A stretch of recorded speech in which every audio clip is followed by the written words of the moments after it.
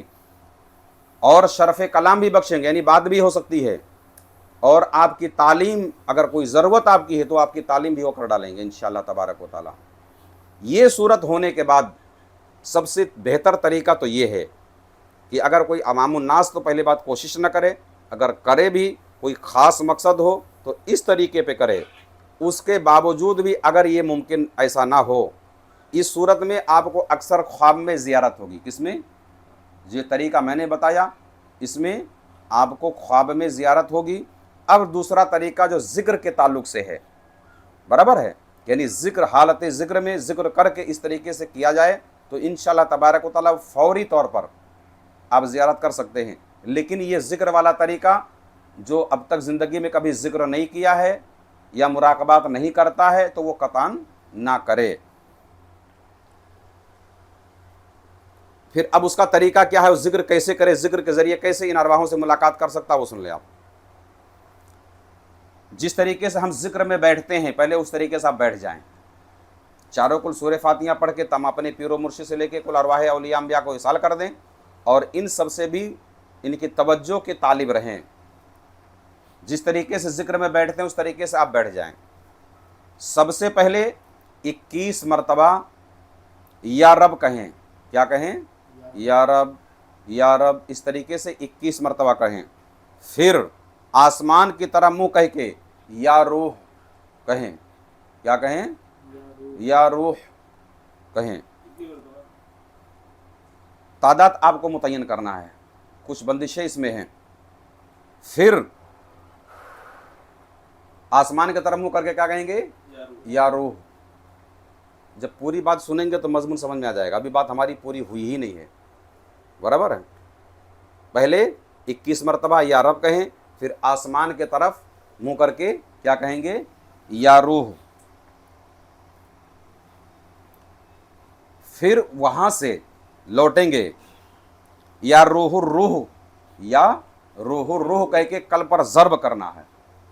اب بات پوری ہو گئی، سمجھ میں آیا؟ سب سے پہلے 21 مرتبہ یا رب کہیں، پھر آسمان کی طرف منہ کہہ کے یا روح کہیں، پھر یا روح الروح کہہ کے ضرب لگائیں۔ کیا لگائیں؟ یا روح الروح کہہ کے اپنے کل پر ضرب کریں۔ اب آپ اپنی طاقت کے مطابق اس کی تعداد رکھ سکتے ہیں، ٹھیک ہے۔ ذکر کی تعداد پوری ہو جانے کے بعد مطلوب کی طرف توجہ کریں، یعنی جس روح سے آپ کو ملاقات کرنی ان کی طرف آپ توجہ کریں۔ انشاءاللہ تبارک و تعالی جیسے آپ توجہ کریں گے وہ روح آپ کے سامنے ہوگی، خواب میں یا عالم بیداری میں۔ اللہ تبارک و تعالیٰ کی بارگاہ میں دعا ہے، مولا کریم تمام اولیاء انبیاء سے ہم سب کو فیض خاص حاصل ہو۔ یہ خاص ان لوگوں کو کرنا چاہیے جن کے پیر کامل ہوں اور وصال کر گئے ہوں اور ان کی تعلیم کے لیے کوئی نہ بچا ہو۔ سب سے بہتر اگر اس کا مقصد اگر کوئی ہو سکتا ہے تو روحانی تعلیم کے لیے۔